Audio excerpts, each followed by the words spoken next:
오늘 우리가 함께 묵상할 말씀은 로마서 7장 14절에서 25절까지의 말씀입니다. 로마서 7장 14절에서 25절까지 말씀 함께 읽고 오늘 우리에게 주시는 하나님의 은혜를 함께 나누도록 하겠습니다. 우리는 율법이 신령한 것인 줄 압니다. 그러나 나는 육정에 매인 존재로서 죄 아래에 팔린 몸입니다. 나는 내가 하는 일을 도무지 알 수가 없습니다. 내가 해야겠다고 생각하는 일은 하지 않고 도리어 해서는 안 되겠다고 생각하는 일을 하고 있으니 말입니다. 내가 그런 일을 하면서도 그것을 해서는 안 되겠다고 생각하는 것은 곧 율법이 선하다는 사실에 동의하는 것입니다. 그렇다면 그와 같은 일을 하는 것은 내가 아니라 내 속에 자리를 잡고 있는 죄입니다. 나는 내 속에 곧 내 육신 속에 선한 것이 깃들여 있지 않다는 것을 압니다. 나는 선을 행하려는 의지는 있으나 그것을 행하지 않으니 말입니다.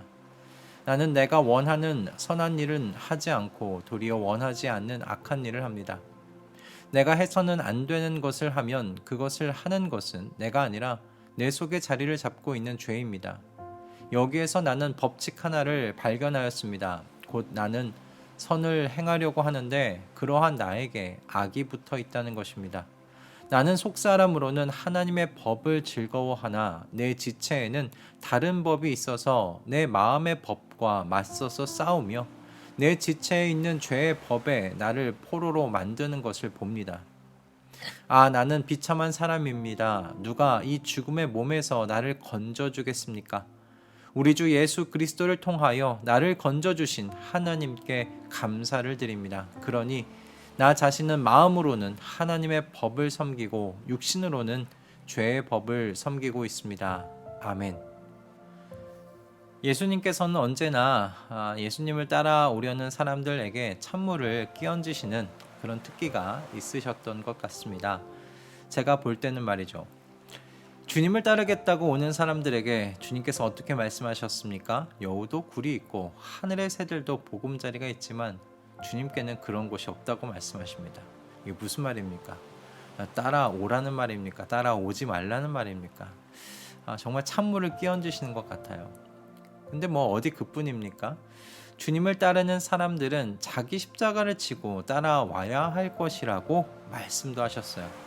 십자가의 의미가 많이 희석된 오늘과는 달리 당시의 십자가는요, 반역죄와 같은 나라의 큰 죄를 지은 사람이나 당하는 것이었습니다. 그러니 자기 십자가를 들고 주님을 따라와야 한다는 말을 사람들이 들었을 때 아마 사람들이 머뭇머뭇했을 겁니다. 도대체 주님을 따르는데 어떤 비용을 지불해야 하는 것인가 하는 그런 난감함에서 말이죠. 수많은 사람들이 많은 제자를 두고 세상에 영향력을 행사하고 싶어 한다는 것을 생각해 볼 때 예수님의 이와 같은 행보는 완전히 정반대입니다. 찬물을 끼얹으시며 잘 생각해봐라. 나 따라오려거든 잘 생각해봐라.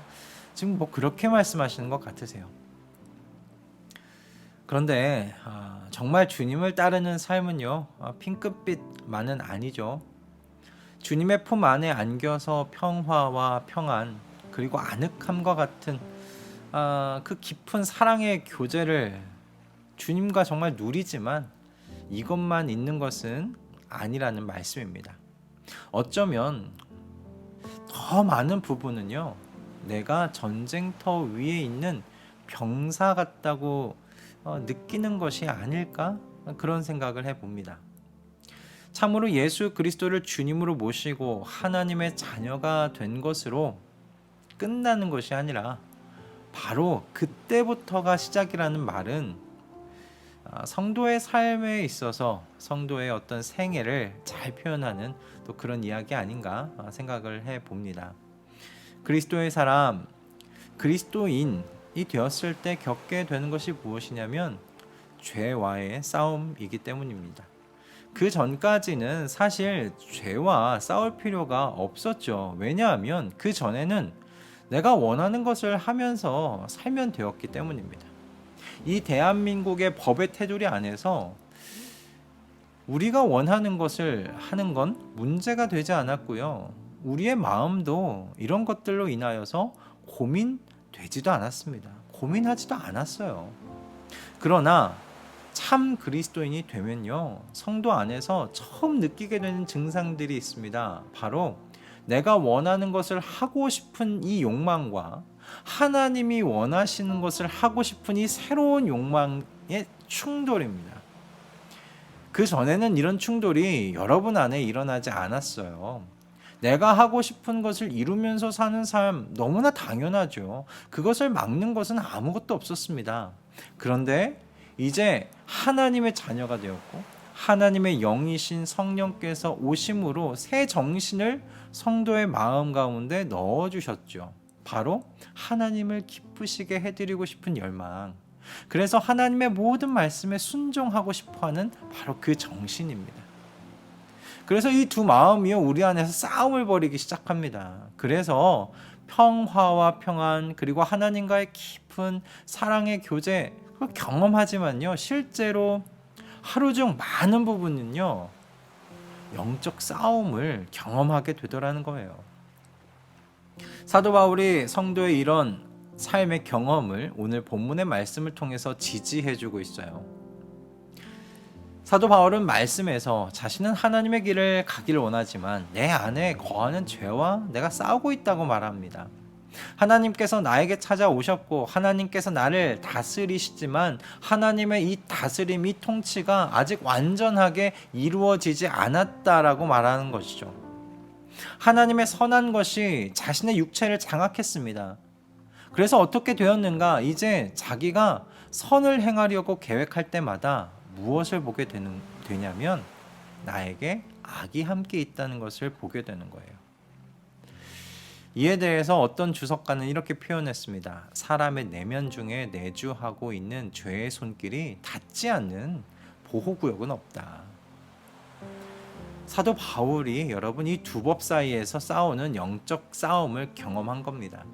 하나님의 법을 즐거워하는 나, 그리고 아직도 내 안에서 작동하고 있는 이 죄의 법, 이 두 법 사이에서 처절한 싸움을 지금 경험하고 있는 거예요. 이 처절한 영적 싸움터가 되어버린 자신의 내면을 바라보며, 그래서 사도 바울이 더더욱 무엇을 지금 갈망하게 되는가, 소망하게 되는가, 여러분 그것을 잘 보시기 바랍니다. 무엇을 소망하냐면요, 우리 주 예수 그리스도로 말미암아 누리게 될 여러분 부활의 때, 여러분 이것을 소망하게 되더라는 거예요. 그리고 여러분 이것은요, 참 그리스도인 된 성도들에게도 마찬가지로 드러나는 소망입니다. 제가 경험한 바는 하나님을 향한 충성이 깊어지면 깊어질수록요, 죄에 대한 감각 또한 민감해진다는 것입니다. 그래서 결혼 전에 청년 시절 침대 위에서 이렇게까지 기도한 적이 있었어요. 주님, 꿈속에서도 이 성적인 죄를 짓지 않도록 저를 주님 지켜주세요. 꿈속에서도 모든 악에서 구원해 주세요. 이렇게 기도했었습니다. 이런 기도가 나올 때 왜 사도 바울이 자신을 죄인 중에 괴수라고 표현했는지를 참으로 이해할 수 있겠더라고요. 주님께 가까이 가면 가까이 갈수록, 빛 가까이에 가면 가까이 갈수록 이 안에 숨겨져 있던 모든 어두움들이 드러나는 거예요. 숨김없이 드러나게 되는 그런 경험을 하게 되더라는 겁니다. 그래서 이런 기도가 함께 또 나왔어요. 주님, 이 죄와의 싸움을 끝내고 싶습니다. 더 이상 이 싸움이 없는 주님의 나라에 가게 해주십시오. 주님, 아니면 어서 오셔서 이 모든 싸움을 끝내주십시오. 이렇게 기도하게 되더라고요. 하나님께서 그리스도인이 되었을 때 성도 안에 있는 이 죄의 세력을 남겨두신 이유가 저는 여기에 있지 않는가 묵상해 봤습니다. 우리가 있는 이곳이요, 아직 하나님의 완전한 나라가 아닙니다. 우리는 아직 본향을 소망하면서요, 그곳을 향해 나아가야 하는 나그네들입니다. 여러분 이해가 되십니까? 성도 안에 죄의 법이 남아있는 건요, 성도로 하여금 끊임없이 무엇을 소망하게 하시기 위함이냐면 부활의 약속을 소망하게 하시기 위함입니다. 성도의 이 본향을 향해 걸어가는 그 발걸음을 멈추지 않게 하시려는 하나님의 모략이란 말씀입니다. 내 안에 있는 죄의 법과 하나님의 법의 싸움은 성도로 하여금 나를 구원하시는 예수 그리스도를 바라보게 만들기 때문이죠. 그러니 여러분, 우리 안에 있는 이 죄의 법, 이 죄의 법과 싸우는 것이 여러분 힘겨우십니까? 이런 싸움을 한다는 것이 여러분 고민이 되십니까? 여러분 고민하지 마세요. 그리고 걱정하지 마세요.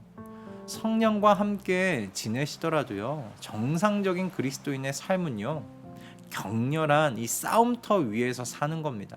전쟁터 위에서 사는 것이 여러분 정상적인 그리스도인의 삶의 모습입니다. 그러니 여러분 영적인 전쟁은 여러분이 하나님의 자녀가 되었다는 증거예요. 전쟁이 없으면요, 이 전쟁이 없으면 여러분 하나님의 자녀가 아니라는 또 반증이기도 합니다. 그러니 여러분 하나님을 향해 손을 드십시오. 사도 바울과 같이 믿음으로 우리 주 예수 그리스도를 통하여 나를 건져주신 하나님께 감사드린다고 기도하십시오. 저와 여러분으로 하여금 부활의 약속을 더욱 소망하게 하시기 위해서 이 죄의 법을 우리 안에 남겨놓으신 것이 하나님의 뜻이라면요, 이 영적 전쟁을 하나님께서 마땅히 도우실 것을 여러분 우리가 기대하는 것, 그거 당연한 것 아니겠습니까? 그러니 여러분, 우리 안에 일어나는 영적 싸움에 놀라지 마십시오. 그런 영적인 싸움은 우리에게 생명이 있다는 표지입니다. 우리 안에 죄가 같이 살아가고 있다는 이 사실에 여러분 낙담하지 마시고 오히려 날마다 성령의 일을, 우리에게 마침내 당도할 부활의 아침을 더욱 깊이 소망해 가시는 저와 여러분 되기를 바랍니다. 또한 주님께 믿음으로 도움의 기도를 매일 아침마다 드리면서 새날을 시작하는 저와 여러분 되시길 주님의 이름으로 또한 축복합니다. 할렐루야. 기도하겠습니다. 주님, 주님의 지혜를 우리는 도저히 따라갈 수가 없습니다. 죄의 법을 우리 안에 남기셔서 성도로 하여금 부활의 아침을 더욱 소망하게 하시는 주님의 구원의 경륜을 찬양합니다. 그러나 주님, 이 영적 전쟁이 우리의 힘으로는 늘 버겁습니다. 그러니 우리 주 예수 그리스도를 통하여 매일매일 우리를 건져주시옵소서.